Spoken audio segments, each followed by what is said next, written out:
when no one's around. And it's just you and your shadow. What are you gonna do, man? When everything says to quit. Keeps you going. Life is going to test that will. Every time. Life is going to see how bad you want what you say you want. It's how we deal with these things in life that we find out who we are.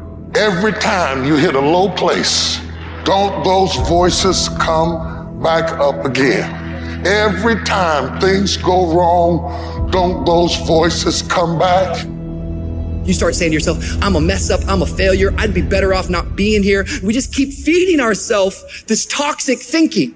You have never changed your belief, and you will never completely be healed or whole until you change the voice inside of your own head. No more bowing down to whatever unhealthy or unproductive thoughts float through my mind. No more waiting for the perfect moment, and no more indecision, and no more lies. No more weakness. No more. Now is the time for strength. And through strength, and through will, and through unwavering discipline, I will become what I want to be. I will become who I want to be. And then, and only then, will I rest and say, no more. You should fucking quit. You should quit fucking quitting. Any path you take to get where you want to be, if that place is worthwhile to go, it's going to be fucking hard. So quit judging your quitting based upon how hard something is. Because every single path that you could possibly take to get somewhere where you want to be is going to be hard. Struggle, pain, misery, frustration, those are signs that you are on the right path and making progress. Nobody that is where you want to be has gotten there without these struggles, without the bleeding, without the pain, without the depression, without the misery. Nobody. And if you want to be something great, you are going to have to learn to accept the struggle as part of the recipe.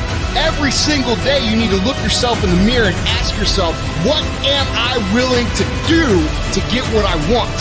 There's nothing as powerful as the human spirit. You can't destroy it. You can pervert it, but you can't destroy it. If you lose a job, keep the faith. If you lose the spouse, keep the faith. If you have to downsize, keep the faith. If you have to move in with your mama, keep the faith. If you're at your wit's end, keep the faith. If you have to catch the bus, keep the faith. If you have to dub, keep the faith. If you get sick, keep the faith. If you lose your kidneys, keep the faith. If you got heart trouble, keep the faith. You might not get a new heart, but you gotta keep your faith. If you can't fly, run. If you can't run, walk. If you can't walk, crawl. But by all means, keep moving. 99% of people are not willing to do what it takes to make their dreams come true. The center of bringing any dream into fruition is self-discipline. You know, something as simple as food and eating is not about your body as much as it is about your mind. It's getting command of your mind to be able to choose actions that are in your own best interest. And I think the word discipline has kind of gotten a bad name. We think about it in terms of punishment. I'm not talking about discipline in that way. I'm talking about discipline in the sense that you forego immediate pleasure for the exchange of long-term self-respect. You cannot win the war against the world if you can't win the war against your own mind. I don't believe in the word procrastination. Like, I don't really believe in that word. I told a young lady in Australia who told me she was a procrastinator. I said, look, if I told you to meet me here tomorrow at 5 a.m. and I'm going to give you $3 million, where would you be? She said, I'm gonna be right there at 4:59, ready to get that $3 million. And I said, so there's no such thing as procrastination. What it is it's not important to you. Right? It's not meaningful to you. It's not something that's urgent to you. And when something is not urgent, you put it off. So yep, you're in school, yes. You probably are getting grades, etc. But if it's not meaningful to you, if it's not important to you, then you're not going to make it a priority.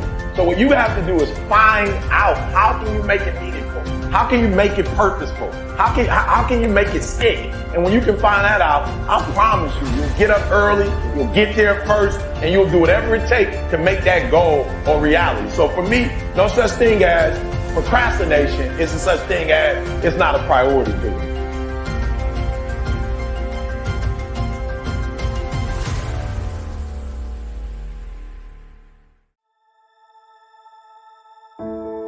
There's no other way around it. If success is the result that you are ultimately seeking, you must be obsessed with the process. You have no time to let fear, doubt, failure, quit, negative thoughts, or give up enter into your mental. See, you have massive potential. So from the moment you open your eyes in the morning, your mindset has to be win. Find time to better yourself. Read, explore, research, live life, do things you've never thought of doing before. That's what it's all about. When you're born, that's that date that they put on the left side of the tombstone. When you die, they put another date on the right side of the tombstone. But that dash in the middle is the most important thing on that tombstone. That is a line that throughout that entire time frame, you were able to impact and touch others' lives. You were able to leave your mark on this earth. You were able to build a legacy that nobody could change. You were able to have it to where people remembered who you are no matter what.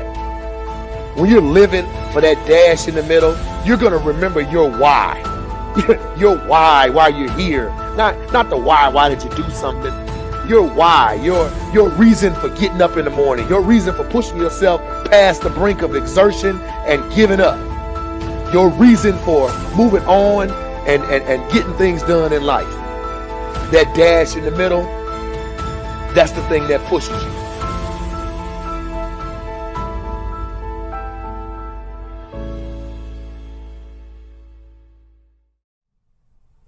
Trying to get them to focus upon positive things.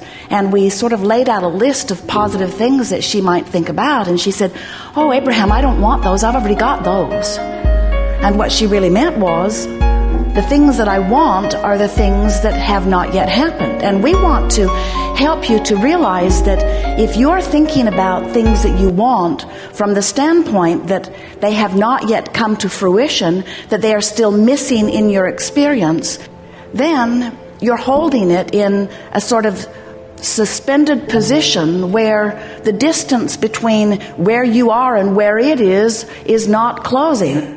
So what we're wanting you to realize is you have these patterns of thought, and law of attraction is helping you to sustain the pattern of thought that you have. A belief is just a thought you keep thinking. And so early on in your experience, by your exposure to life, you began developing some patterns of thought. Sometimes they were carefully taught to you by others. Sometimes it came because of something that you observed and then talked about and then remembered and then attracted again and then talked about it and then remembered and then attracted again. In other words, life is very interesting here, isn't it? Because you can't talk about anything for very long before it begins to replicate itself in your life experience. And it's what makes you develop your patterns of what you call truths. You say, at first I wasn't sure, and then I pondered it for a while.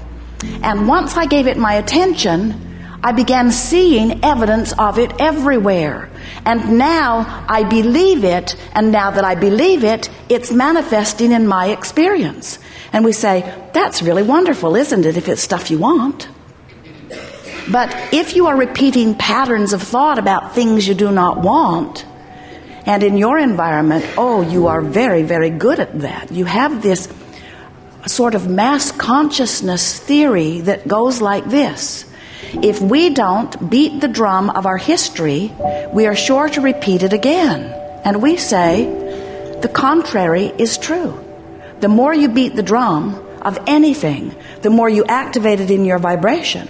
The more it is activated in your vibration, then the more law of attraction is matching you up with things like it.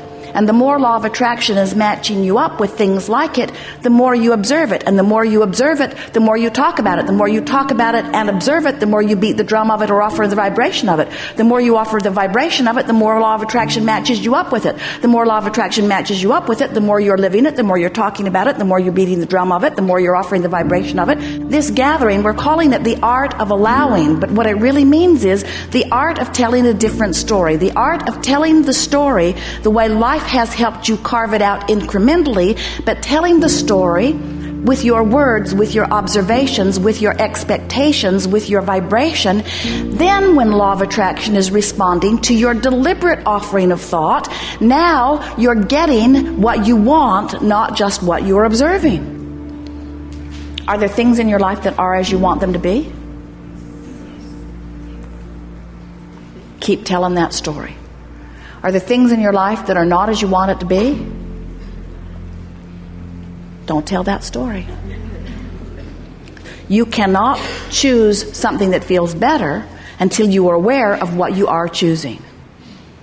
So, relief is the order of business. What do you want to talk about?